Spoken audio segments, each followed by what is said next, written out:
Ya cukup banyak ya. Pertama ADC semua kita periksa dan beberapa orang petugas sipil yang ada di rumah atau yang bekerja membantu Pak Sambo dan keluarganya selama ini. Kemudian juga ya Pak Sambo sendiri dan beberapa saksi-saksi lain kita sudah minta keterangan. Untuk saudara FS ini dia pada pokoknya mengakui dua hal. Pertama dia mengakui bahwa dialah otak pembunuhan atau penembakan saudara Joshua. Yang kedua, dia mengakui dialah otak yang merancang obstruction of justice ya. Dengan misalnya mengubah TKP, menghilangkan beberapa barang bukti seperti decoder CCTV, alat-alat komunikasi dan lain-lain, termasuk juga mengkondisikan ya, supaya orang-orang yang menjadi saksi kunci itu memberikan keterangan sebagaimana skenario yang dia mau buat, yaitu skenario seolah-olah ada tindakan pelecehan seksual di rumah Duren 3 itu yang dilakukan oleh saudara Joshua terhadap istrinya. Kemudian setelah itu terjadi tembak-menembak antara Joshua dengan Richard atau Baradae. Itu diakuinya sebagai rancangan dia, dan setelah itu semua dia siapkan alat pendukungnya. Misalnya membuat seolah-olah ada tembakan ya, dari Joshua dengan menggunakan senjatanya Joshua itu ke dinding-dinding gitu. Itu dia akui dia yang lakukan. Dia tidak secara terbuka mengakui itu, tapi dia katakan memang dia yang perintahkan Richard atau Baradae itu untuk melakukannya. Sementara sebaliknya ketika kami periksa Richard, dia mengakui bahwa Pak FS ini melakukan tembakan, ya, 2 tembakan ke Joshua. Kemudian setelah itu dia memanggil KM, RR dan Richard itu untuk dia kasih arahan bahwa kalian harus lakukan ini dan ini begitu. Itu dia akuinya. Kemudian dia Ibu PC dengan rombongan ini pergi ke rumah dinas, kemudian menyusul beberapa menit kemudian, yang itu mengesankan seolah-olah dia mau pergi ke tempat lain, terus tiba-tiba dia balik itu. Dia katakan itu dia skenario kan. Sebetulnya memang dia akan ke TKP untuk melakukan eksekusi terhadap Joshua gitu. Ya kami meyakini bahwa memang tidak mungkin itu dilakukan oleh seorang Richard sendirian, karena misalnya arah peluru datangnya dari tempat yang berbeda ya. Artinya tidak mungkin orang yang sama berbolak-balik dari satu tempat ke tempat lain untuk melakukan tembakan. Yang kedua juga indikasi bahwa pelurunya jenisnya juga berbeda. Satu posisi tubuh Joshua dengan di posisi tubuh yang lain itu ada ukuran yang berbeda satu dengan lainnya. Jadi sangat mungkin memang terjadi bahwa itu dilakukan oleh lebih dari satu orang. Dan dalam hal ini kalau kita merujuk kepada pengakuan Richard, selain Richard itu ya tadi dikatakannya adalah saudara FS. Pada kesempatan kami bicara itu dia belum secara terbuka mengatakan itu. Tapi dia katakan saya tanggung jawab semuanya lah. Hasil forensik pertama itu ada 7 lubang ya, yang itu dari 5 tembakan. Karena memang misalnya di satu bagian tertentu peluru itu kena di satu tempat kemudian menembus ke tempat yang lain. Jadi memang bukan dua peluru, tapi satu peluru dengan dua lubang. Tapi ada yang lainnya itu satu peluru misalnya di dada yang itu tidak tembus. Dia tinggal di bagian belakang, kemudian dengan begitu lubangnya cuma satu di dada sebelah kanan misalnya.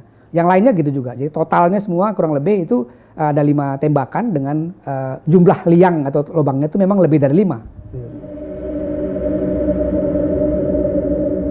Menurut dia marah karena ada kekerasan seksual dari almarhum Joshua terhadap istrinya. Tapi sekali lagi itu kan pengakuan dia ya. Dan menurut saya itu harus ditelusuri juga oleh penyidik lebih seksama apakah benar terjadi perkosaan itu gitu. Ya karena sudah berapa kali dia mengubah-ubah keterangan. Juga Richard misalnya, Ricky itu kan dengan juga yang KM itu kan juga keterangan pertama dengan keterangan berikutnya berubah misalnya. Juga temuan obstruction of justice. Jadi kita nggak bisa percaya begitu saja apa yang dia katakan. Harus benar-benar didalami untuk mencari apa yang sebenarnya terjadi yang menyebabkan misalnya dia mengambil keputusan untuk melakukan eksekusi terhadap Joshua. Bahkan cukup mengagetkan karena dilakukan di rumah dinasnya gitu. Dia cerita bahwa setelah istrinya bertemu dia sepulang dari Magelang itu ya, ada 1 jam lebih itu katanya istrinya menceritakan apa yang terjadi di Magelang. Kemudian setelah itu dia marah dan punya rencana untuk melakukan pembalasan lah ya terhadap Joshua, dan dia panggil satu persatu itu, KM dipanggil, dikasih tugas-tugas tertentu nanti seperti apa, RR dipanggil juga, Richard dipanggil gitu. Jadi memang perencanaan itu dia diakuinya datang dari dia, dan dia yang menyiapkan semua. Setelah itu pun kemudian dia yang menghilangkan barang bukti, menelpon siapa misalnya petugas-petugas Propos dan lain-lain itu, sehingga kemudian sampai sekarang ini tim sus dan irsusnya Polri kan memeriksa puluhan orang itu. Yang sekarang ada 35 orang sudah dinyatakan ada 2 kemungkinan ya, melakukan pelanggaran etik atau bahkan lebih jauh itu bisa jadi pelanggaran pidana misalnya. Komnas selalu mendorong kalau dia terbukti melakukan tindak pidana harus dengan tegas juga Polri melakukan proses hukum pidana kepada mereka.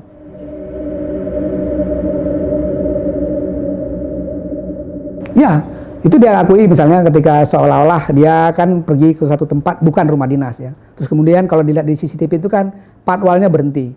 Sebelumnya dibangun keterangan bahwa dia ditelepon setelah terjadi kekerasan seksual dan tembak menembak. Tapi itu akhirnya diakuinya bahwa sebetulnya itu adalah skenario yang dia buat. Dia kembali itu bagian dari skenario dan belum terjadi apa-apa. Nah, setelah dia kembali ke rumah, setelah dia masuk ke rumah dinas itulah atau TKP itu, baru kemudian dia memanggil Joshua dan beberapa ADC-nya tadi itu untuk kemudian melakukan katakanlah penghukuman ya dalam bahasa dia ya kepada Joshua.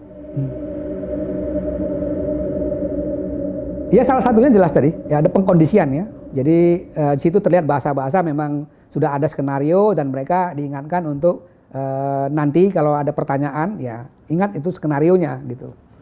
Dan ya bahasa-bahasa itu dijawab bahwa ya oke, kami akan lakukan dengan ya misalnya kata-kata siap komandan misalnya kan, itu jelas. Dan ketika kita tanya lagi mereka ya mereka mengakui bahwa ya memang kami dikondisikan untuk mengakui sebagaimana skenario yang sudah disiapkan tadi, seolah-olah ada pelecehan seksual, ada tembak menembak, kemudian saudara Joshua meninggal dunia gitu.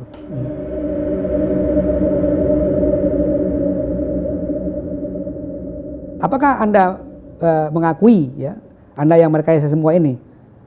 Kami punya bahan-bahan nih. Kalau misalnya kalau dia nggak mengakui, kami akan tunjukkan misalnya pembicaraan-pembicaraan yang sudah terekam itu. Dia bilang, Pak sudah, saya akui semua Pak. Memang saya yang merekayasa.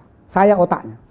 Karena itu bahan-bahan yang sudah kami siapkan tadi itu memang akhirnya tidak kami tanyakan lagi karena dia sudah mengakui semuanya, dan toh apa yang dia katakan lebih detail itu sudah ada di BAP dia ya.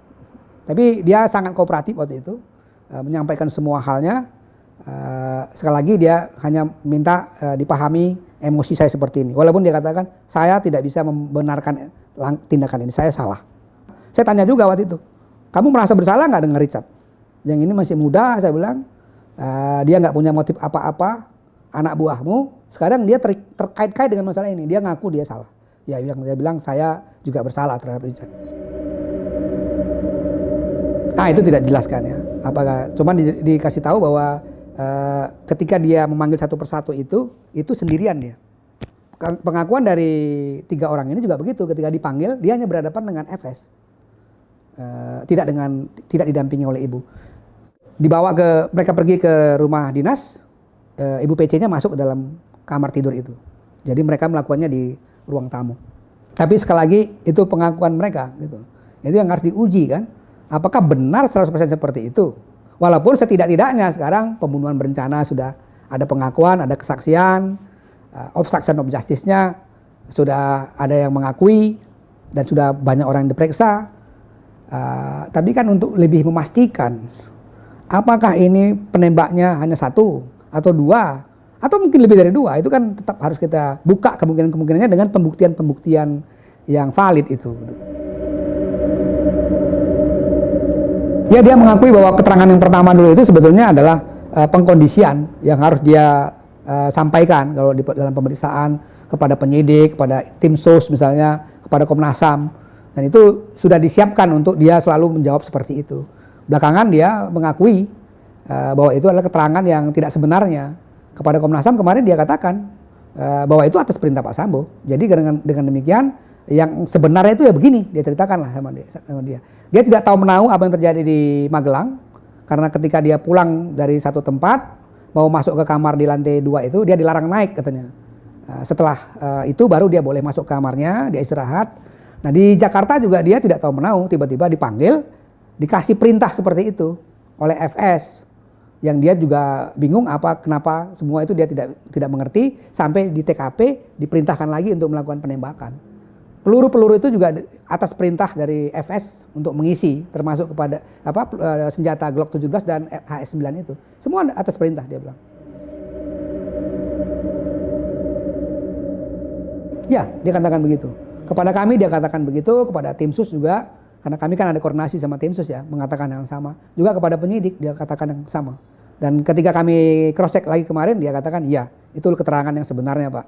Walaupun dia bilang dia dalam beberapa hal karena dia ketakutan melakukan tindakan itu, dia sebetulnya nggak terlalu memperhatikan ya, dia menutup wajahnya untuk melakukan penembakan itu.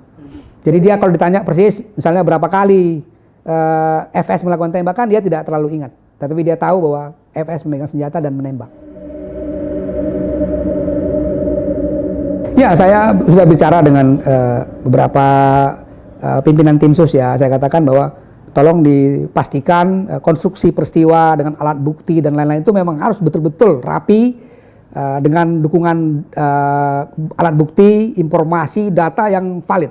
Kenapa? Karena saya khawatir di persidangan misalnya kalau itu tidak bisa didukung tadi oleh alat bukti dan data-data yang kuat, bisa jadi misalnya dakwaannya malah ditolak kan. Padahal ini satu peristiwa yang akhirnya menjadi sangat serius karena presiden mengambil perhatian, elit-elit juga mengambil perhatian, dan seluruh Indonesia mengambil perhatian. Jadi saya sebagai Ketua Komnas sudah mengingatkan tim sus dan juga penyidik supaya betul-betul berhati-hati menyiapkan seluruh alat bukti dalam nanti ya yang akan masuk ke dalam dakwaannya jaksa misalnya ke pengadilan, itu harus betul-betul didukung oleh alat-alat bukti yang sangat valid sehingga tidak terbantahkan begitu.